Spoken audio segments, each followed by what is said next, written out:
نحمده ونصلي على رسوله الكريم اما بعد فاعوذ بالله من الشيطان الرجيم بسم الله الرحمن الرحيم رب اشرح لي صدري ويسر لي امري واحلل عقدة من لساني يفقهوا قولي السلام علیکم ورحمۃ اللہ وبرکاتہ۔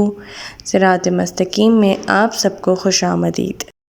پچھلے سبق میں ہم نے پڑھا تھا کہ اللہ تعالیٰ فرماتے ہیں کہ جن لوگوں کو ہم نے آپ سے پہلے کتاب دی تھی وہ اس کتاب سے خوش ہوتے تھے اور جو آپ کی طرف نازل کی گئی ہے، اور ان کے گروہ میں سے کچھ ایسے ہیں جو اس قرآن کے بعض حکموں کا انکار کرتے ہیں۔ آپ ان سے کہیے کہ مجھے تو بس یہی حکم ہوا ہے کہ میں اللہ تعالیٰ کی عبادت کروں، میں اس کے ساتھ کسی کو شریک نہ ٹھہراؤں، میں اسی کی طرف بلاتا ہوں۔ پھر اللہ تعالیٰ فرماتے ہیں کہ ان سے کہہ دیجیے مزید یہ کہ اسی کے ہاں مجھے جانا ہے، اس طرح ہم نے اس قرآن کو عربی زبان میں حکم بنا کر اتارا۔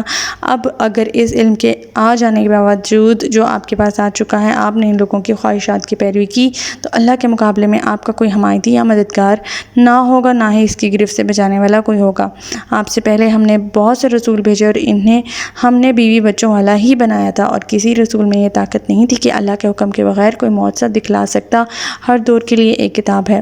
اللہ تعالیٰ فرماتے ہیں کہ اللہ جو چاہے اس سے مٹا دیتا ہے، یعنی اس کتاب سے، اور جو چاہے برقرار رکھتا ہے، اور اصل کتاب یعنی لوح محفوظ تو اسی کے پاس ہے۔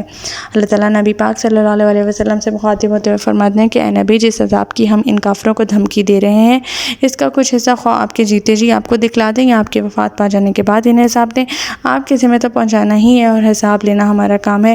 ہمارا آج کا سبق آیت نمبر 41 سے لے کر آیت نمبر 43 تک ہے، تو آج کا سبق شروع کرتے ہیں۔ بسم اللہ الرحمن الرحیم۔ اولم یروا انا نأتی الارض ننقصها من اطرافها واللہ یحکم لا معقب لحکمہ وہو سریع الحساب۔ کیا وہ دیکھتے ہیں کہ ہم ان کے لیے زمین کو اس کی تمام اطراف سے گھٹاتے جا رہے ہیں، اور اللہ ہی فیصلہ کرتا ہے جس کے فیصلے پر کوئی نظر ثانی کرنے والا نہیں، اور وہ فوراً حساب لے لینے والا ہے۔ اس سے مراد یہ ہے کہ اسلام چاروں طرف پھیلتا جا رہا ہے اور کفر کی سرزمین ہر طرف سے سمٹتی اور کم ہوتی جا رہی ہے، اس کا حلقہ تنگ سے تنگ تر ہوتا جا رہا ہے۔ اسلام کو غلبہ دینا اور اسے پھیلانا ایسی ہی بات ہے جس کا فیصلہ اللہ تعالیٰ فرما چکے ہیں اور جسے کوئی طاقت نہیں روک سکتی، اور جو اسلام پھیلتا ہے ان پر عرصہ حیات تنگ ہوتا جا رہا ہے، ان مشرکین پر، ان کفار پر۔ آیت نمبر 42۔ وَقَدْ مَكَرَ الَّذِينَ مِن قَبْلِهِمْ فَلِلَّهِ الْمَكْرُ جَمِيعًا يَعْلَمُ مَا تَكْسِبُ كُلُّ نَفْسٍ وَسَيَعْلَمُ الْكُفَّارُ لِمَنْ عُقْبَى الدَّارِ۔ جو لوگ ان سے پہلے گزر چکے ہیں وہ بھی بڑی چالیں چل چکے ہیں، مگر چال تو پوری کی پوری اللہ کے پاس ہے۔ وہ جانتا ہے کہ ہر متنفس کیا کچھ کر رہا ہے، اور جلد ہی کافروں کو معلوم ہو جائے گا کہ آخرت کا گھر کس کے لیے ہے۔ اللہ تعالیٰ فرما رہے ہیں کہ آپ صلی اللہ علیہ وسلم کی قوم سے پہلے بھی قومیں جو دین حق کی دعوت کو روکنے اور ان کے آگے بند باندھنے کی سرتوڑ کوششیں کر چکی ہیں، مگر بالآخر وہی ہوا جو اللہ کو منظور تھا۔ اللہ کی تقدیر کے سامنے ان سب کی تدبیریں جو ہیں وہ کچھ کام نہ آئیں۔ ان منکرین حق کو جلد ہی پتہ چل جائے گا کہ وہ انجام بخیر کس فریق کے حق میں ہوتا ہے، اور جو کچھ یہ لوگ اسلام کو ختم کرنے کے لیے کر رہے ہیں، ان کی سب تدبیریں اللہ تعالیٰ جانتا ہے، اور ان کا توڑ بھی وہ خوب جانتا ہے۔ آیت نمبر 43۔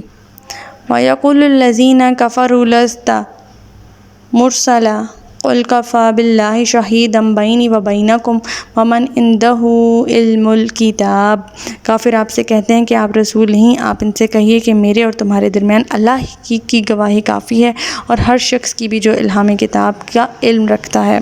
اللہ تعالیٰ یہاں پر کفار کا منہ توڑ جواب دیتے ہوئے فرماتے ہیں کہ تمہارے جھٹلانے سے کچھ نہیں بنتا۔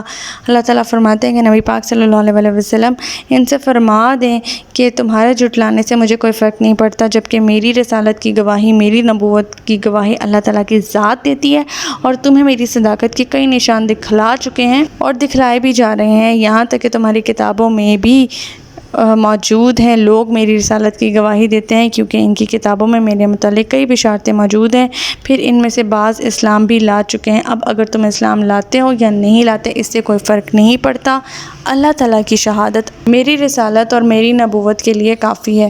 تو ہمارا آج کا سبق یہیں تک تھا۔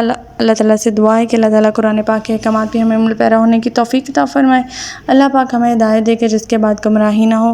ربنا لا تزغ قلوبنا بعد إذ هديتنا وهب لنا من لدنك رحمة إنك أنت الوهاب۔ سبحانك اللهم وبحمدك أشهد أن لا إله إلا أنت أستغفرك وأتوب إليك۔ السلام علیکم ورحمۃ اللہ وبرکاتہ۔